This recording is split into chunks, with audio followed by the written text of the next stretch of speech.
because you can't really convince the whole country. Let's pay more taxes so that we pay off these loans. You can't. You are one person. You are an individual. Hakuna pesa. This is something that you're actually feeling from a lot of people. Yeah. If you've talked to a lot of business people and other a lot of people who are employed, they're all complaining that there is no money. The money circulating in the economy is low. There's not enough business. There are not enough customers. But is it actually true? Is it true that there's no enough money to go around? And if that is true, what could be the reason? Now, if this is your first time in this channel, we usually discuss insurance and also other related types of investments. So please like and also subscribe in order to help the channel grow. And you can also consider hitting on the notification button so that you're notified whenever we do a new video. So I'm going back to my earlier statement. Hakuna pesa, there is no money. Is it actually true that there is no money? I think there's some truth to that. Definitely feel that things have slowed down a bit. And the three reasons that could be causing this. Yeah. And two of these reasons have always been there or are very clear to you and to a lot of people. The first one is what we call the election cycle. Yeah. So you find that in this country, whenever there's an election, things tend to slow down. Yeah? This happens during the Moi era, Kibaki era, Uhuru era. Whenever there's an election coming, people choose to wait and see what will happen before they actually invest. Investments from abroad, locally, they kind of slow down. Yeah, because people do not know what to expect, whether the election will be peaceful. Remember what happened in 2007? That really defined us as a country.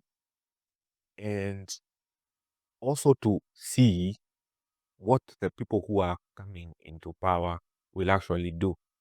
Yeah? What are some of the policies that we will actually implement?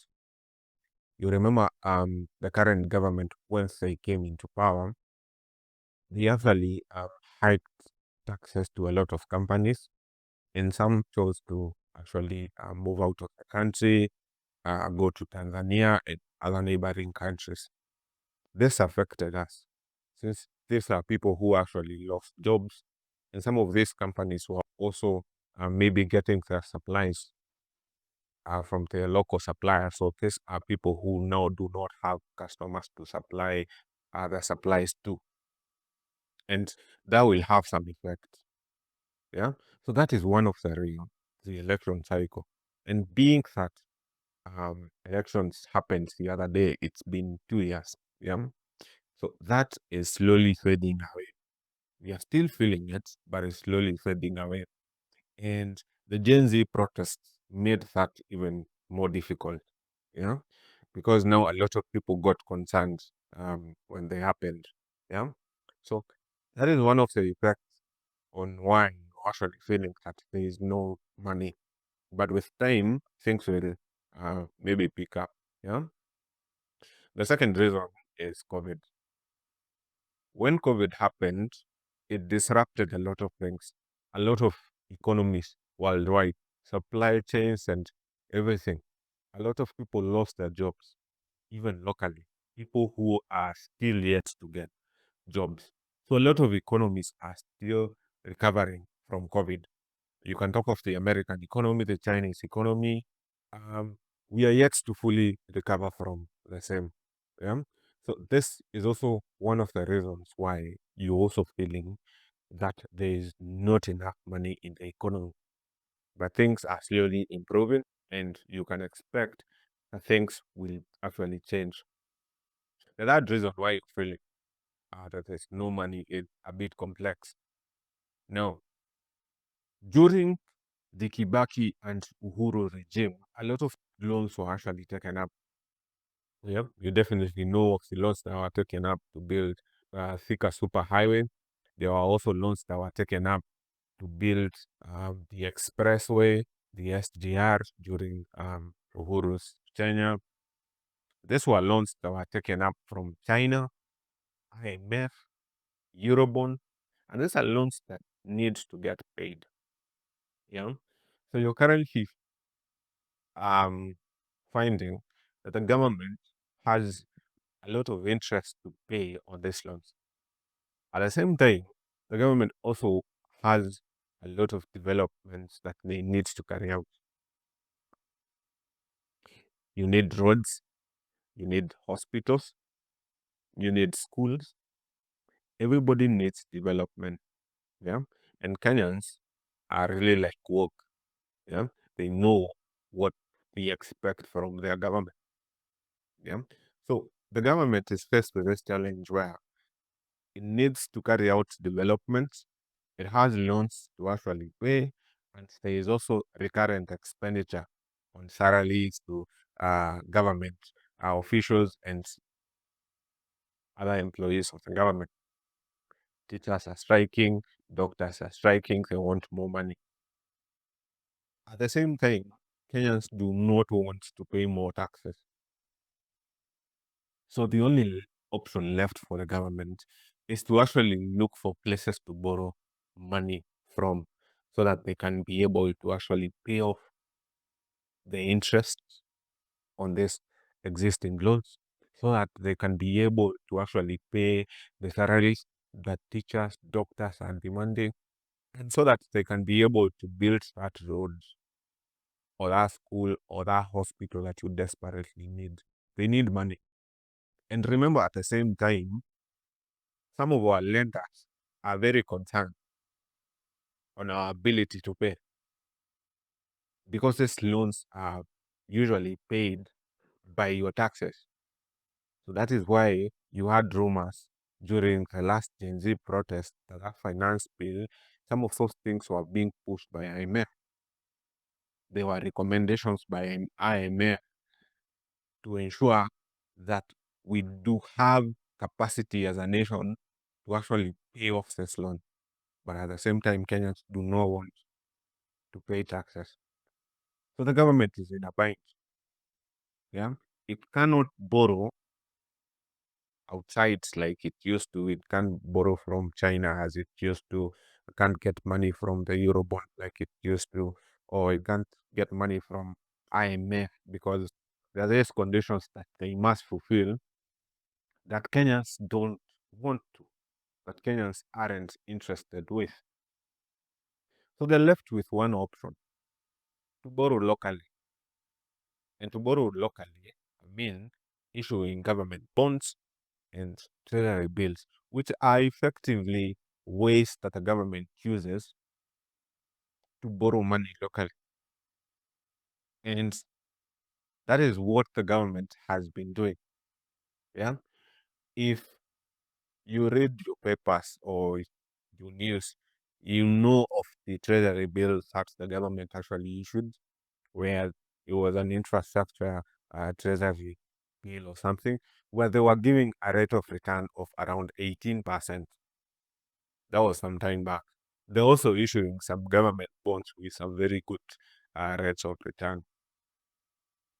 So what this does is that banks and also individuals like you and me actually line up to take out this government instruments or to take them up because they're giving good returns. And then this is a government. It is considered a safe place or safer than an individual or a company. Yeah. A bank would rather lend to the government than lend to an individual like you. You can easily have problems paying your loans. The government is not exactly likely to find itself in the same situation. Yeah.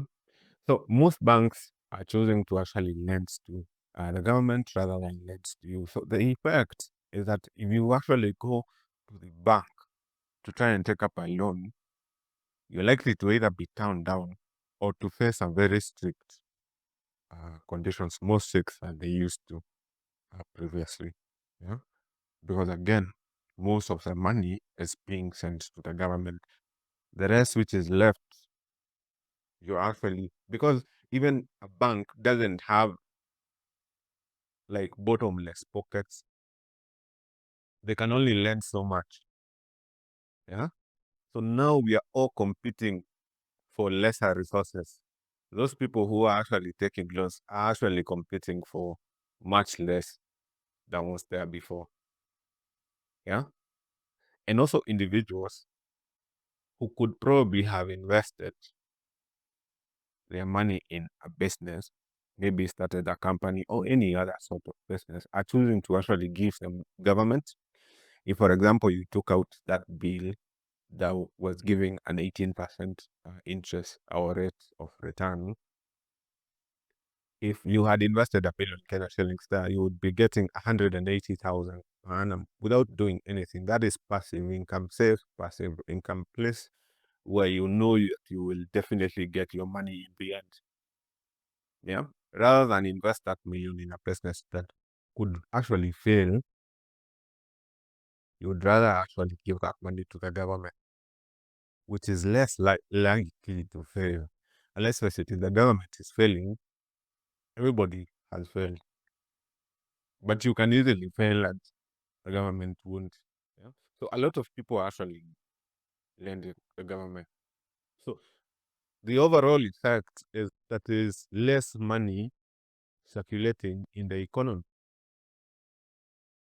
The banks are lending less, and you see when they were lending more, people could actually take out loans, um, construct their own company, and when you're setting up a company, you are most likely to use materials from the hardware, buy motor vehicles, buy machinery, employ, hire people to actually not only contractors to build, but also hire people to actually work in those companies. So this money will end up circulating in the economy in very many ways. But if that person is not being lent that money and it's going to the government, that means that company won't happen. So if those things happen in so many banks to so many people, that means that there is less and less money in the economy. And that is that reason why you're actually feeling that there's not enough money circulating. If the government was able to actually borrow abroad,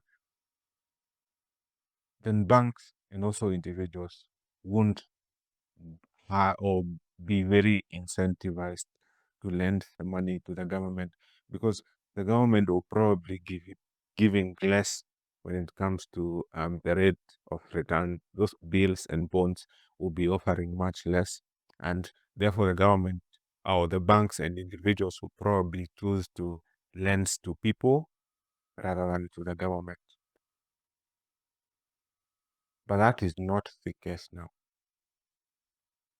And there are very few things you can do about it, other than probably choose to pay higher taxes so that the government can actually pay off those loans and be able to get other loans abroad.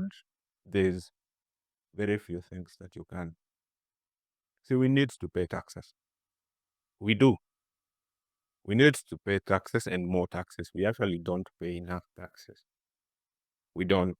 We need to pay more taxes so that we're able to finance more, because we now need more than we used to need 5, 10, 20 years ago.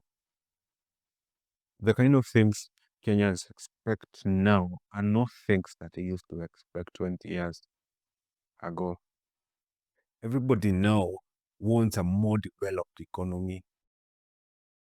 You want better infrastructure, better roads, electricity, water supply. Now, all this will be financed by your taxes. So if you're not willing to pay taxes, then the government will continue having the same problem. And the same cycle will continue happening, and there'll probably be lesser and lesser money circulating. But because you cannot choose to actually pay higher taxes by yourself, I mean, you can't. That means that you are helpless. But you are not actually not helpless.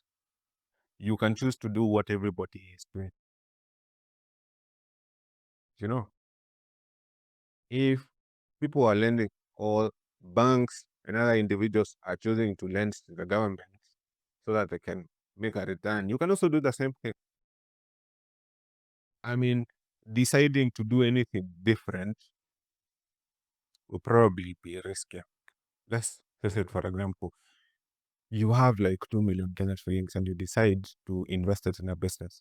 I did a video last time on side hustles. You can go and watch it later.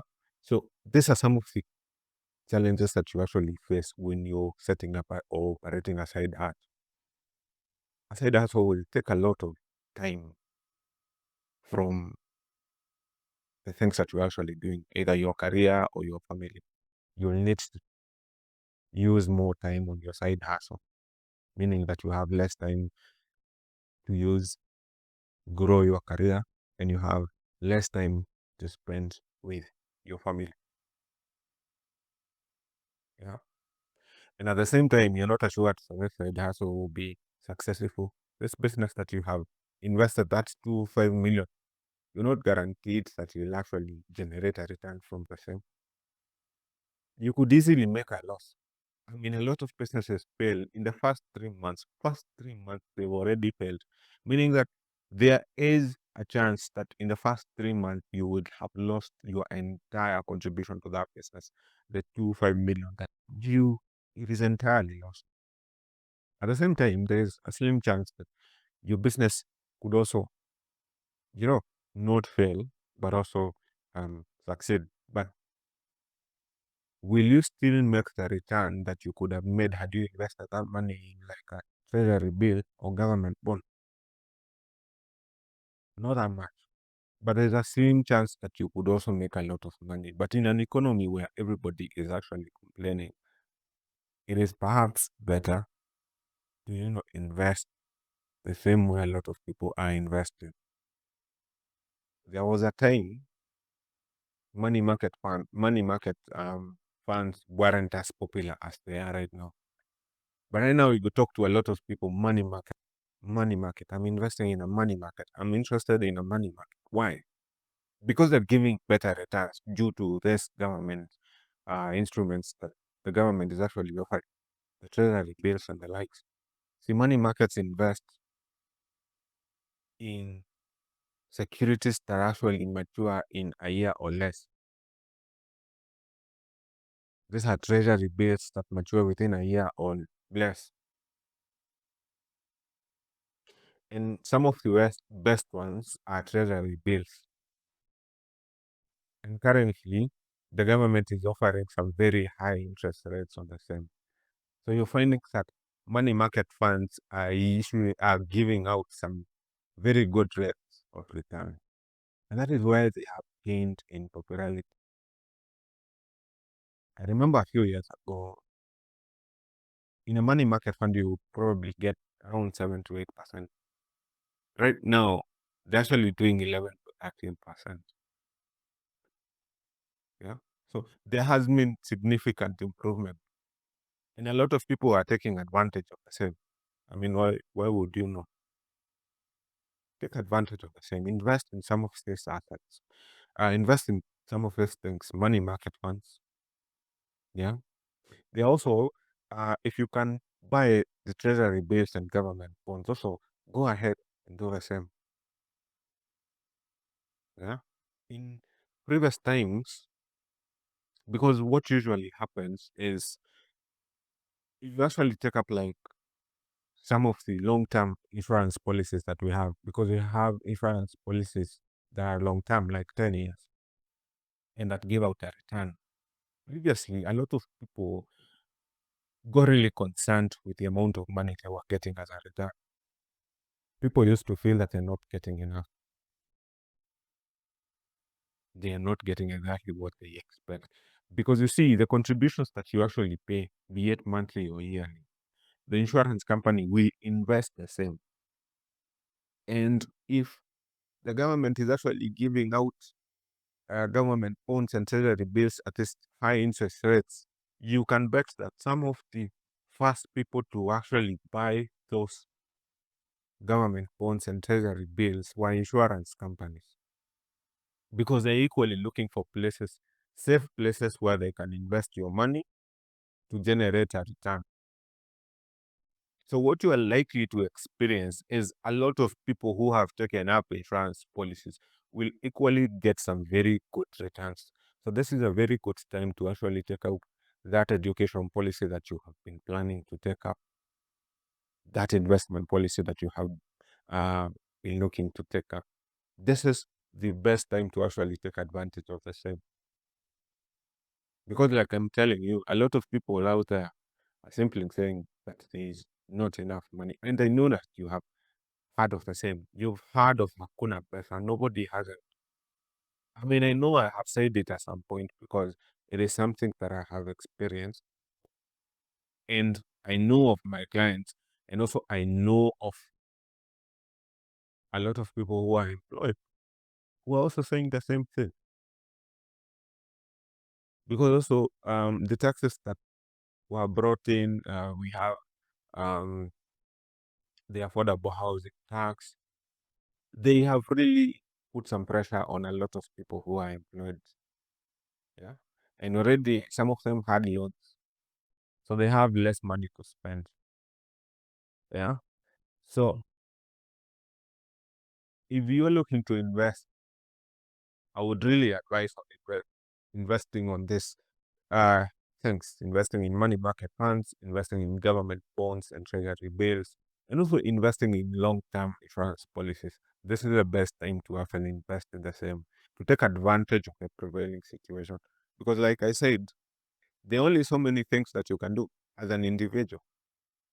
Because you can't really convince the whole country, let's pay more taxes so that we pay off these loans. You can't. You are one person, you are an individual. You can only take steps that will help you. And the best way to take advantage is this. Take advantage of it now.